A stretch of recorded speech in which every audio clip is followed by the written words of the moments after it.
One of the fastest ways to make people uncomfortable is retiring early. Suddenly, people start asking questions like, when are you going back to work? And sometimes they even call you lazy. But the reason they say that has nothing to do with work. And later, I'll explain why being lazy in the mind is actually far worse than being lazy in the body.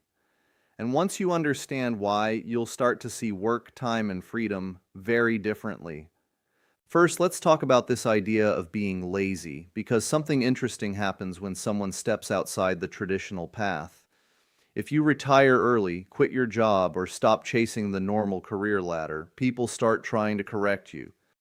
But here's what's interesting. It's not politicians, it's not judges, and it's not police officers telling you you're lazy. It's usually friends and family. Why? Because when you do something outside of the norm, people instinctively try to pull you back into the system they're familiar with. They may say something like, you need to work so you're not lazy. But let's pause for a moment and define that word. What is lazy? Is lazy someone who doesn't work a traditional job? But that raises another question. What exactly do people mean by work? Because for a lot of people, work simply means doing something they hate for 8 or 10 hours a day just to pay the bills.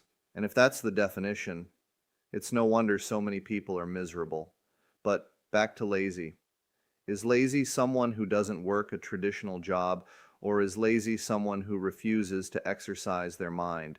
Because you can be just as lazy in the mind as you can in the body. Let me ask you something. How many books have you read in the last year compared to how many movies or TV shows you've watched? Exactly. Most people are feeding their brain entertainment, not knowledge. And entertainment is like cotton candy.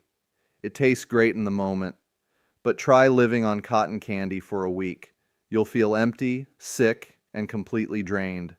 That's what constant entertainment does to the mind. It fills your time, but it starves your thinking. But entertainment isn't the only way people waste time. Some people say, I don't watch TV. Okay, but what are you doing with your time instead?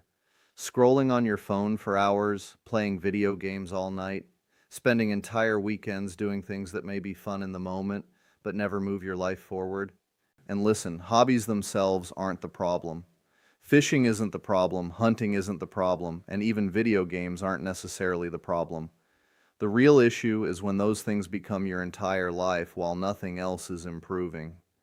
Because if years go by and your knowledge hasn't grown, your finances haven't improved, and your freedom hasn't increased, then something is wrong with how your time is being used. But here's where it gets really interesting, because the same people who call others lazy often spend 4 or 5 hours every night watching TV. Think about that for a second. 5 hours a day is about 75 full days every year. 75 days. Now imagine if even half of that time was spent learning about money, investing, or building assets. Your entire financial future could change. Instead, most people fill their minds with constant entertainment. And when your mind is full of entertainment instead of knowledge, something else starts happening. You begin making bad decisions. People say laziness leads to poverty. But when you really examine it, the real cause is often ignorance. And ignorance usually comes from filling your mind with useless information instead of valuable knowledge. That's what I call mental laziness. And mental laziness leads to bad financial decisions. Bad financial decisions lead to debt, and debt leads to something most people live with their entire lives: the alarm clock.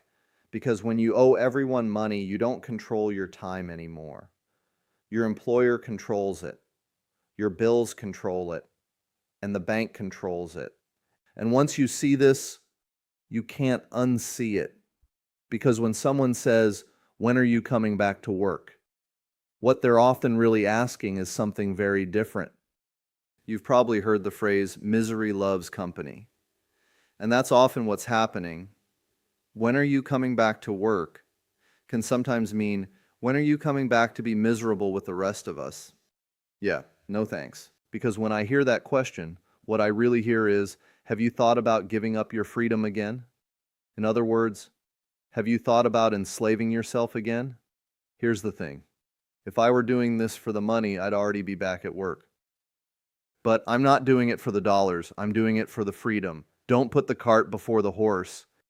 You see, a lot of people chase money hoping it will eventually give them freedom. I'm doing the opposite.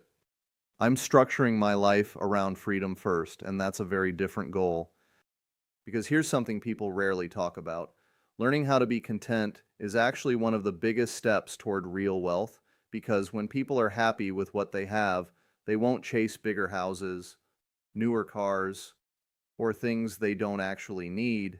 Instead, they start buying things that pay them, such as assets, things that produce cash flow. But that perspective doesn't come from simply working a 9 to 5 job forever. It comes from working your mind, reading, learning, thinking, and developing ideas. Work is simply a tool, a stepping stone, a way to generate capital so you can convert it into more capital. And the ideas that allow you to do that come from exercising your mind, not just your body.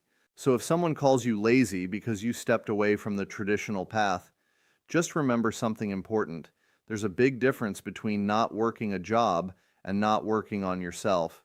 And to me, the real laziness is never developing your mind.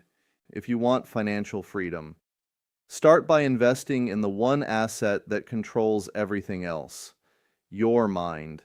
Because the person who controls their thinking eventually controls their time. And if you're interested in learning more about building assets, controlling your time, and escaping the rat race, you're in the right place.